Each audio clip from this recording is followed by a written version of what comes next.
Yung mga men, dito ulit kayo sa aking channel. Welcome back. And sa ngayon, idodrawing ko naman si B. Paul Despard. Yun. Si B ay isang sikat na rapper. Pinakasikat. Kabilang sa pinakasikat. Dahil isa sa isa sa siya isa siya sa grupo na pinakasikat na rapper sa buong mundo, ang BTS.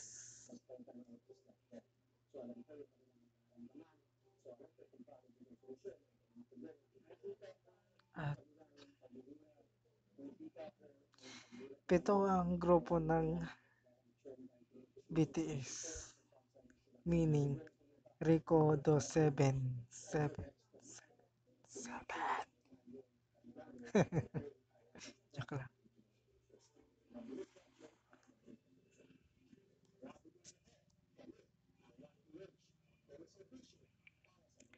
Sa mga hindi pa pala nakasubscribe, subscribe na para makita nyo yung mga noon ko pa na video at yung mga i-upload ko pa, at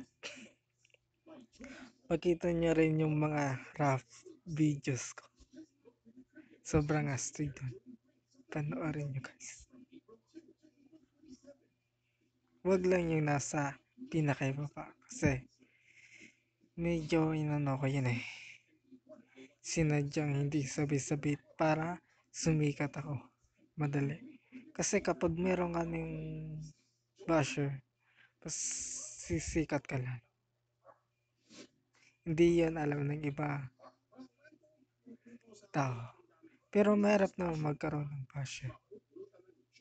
Pero madali lang kung isa kang komedyante.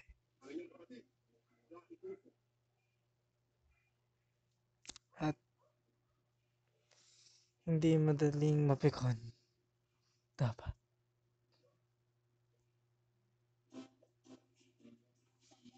Para makontrol mo ang views mo.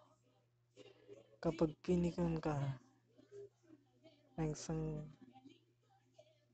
demonyo,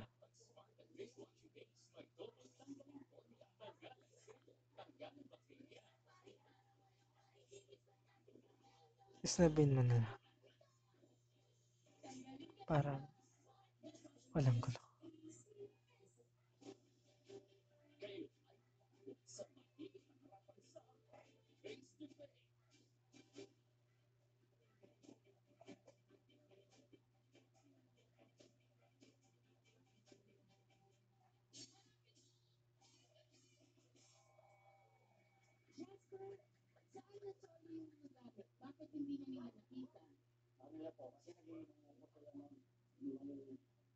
Medyo malapit ko na ma-perfect ang chroma.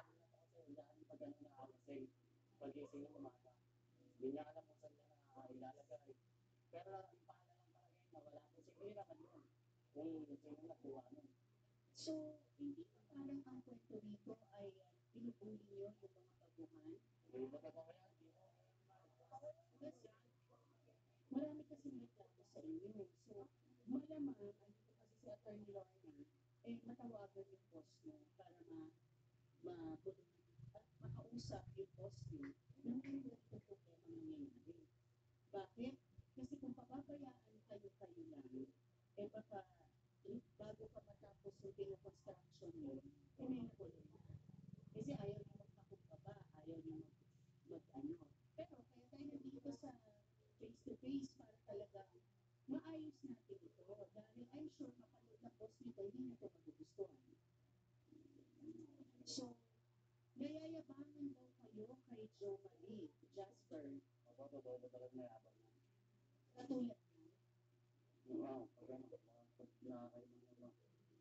Okay, so ang aga mo uminom. Ang construction talagang bilig after na magsweldo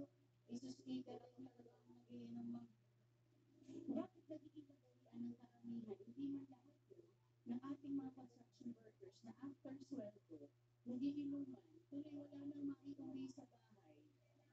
Ha? Hindi ba mas nakaka-relax na wala kang nauwi pera tapos iiyak yung mga anak mo dahil wala na kayong mga pamamalengke? Oh, diba? So, totoo ba na Subscribe!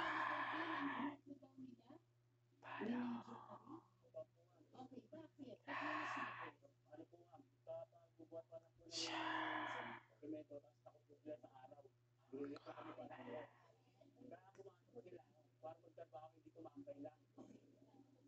Manager ka rin? Okay, bakit? Ba't mo nasabi? Kami ang Rico Pogi. sa inyo.